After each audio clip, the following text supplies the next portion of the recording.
Chocolates, hipon, 4. Yan ang sabi nila. Pero panglabas lang lahat yan.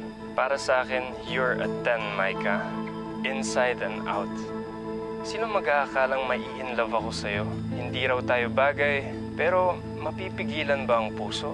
The heart wants what it wants. Nakakasawa na rin bumase sa looks. Ang dami mong kaagaw. Pero sa'yo na-feel ko na sa akin ka lang nakatingin. At ngayon na nag-transform ka na? Wow! Wala na akong hahanapin pa. I think I found the perfect girl. Kaya sa mga nanakit sa akin dyan, sorry na lang kayo. Ano? Alam mo bro, ang galing mo talaga. Pwede ka na kaya maging artista. Talaga? Tingnan na lang natin kung hindi manggalaiti sa galit si Regina. Alam mo sis, plano ko lang talaga inisin si Regina na pinagpalit ko siya sa pangit. Tsaka ngayon naggumanda si Micah, malay mo magselos talaga si Regina. Tsaka tingnan mo mamaya makipagbalikan sa akin yan.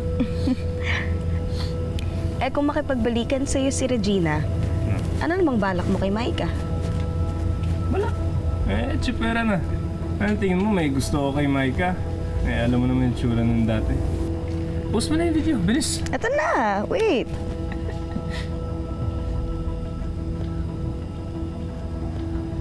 Wait lang.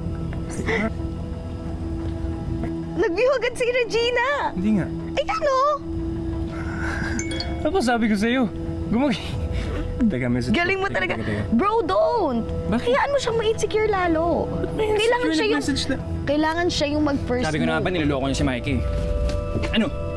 Ginagamit mo para pagsilosin yung ex mo?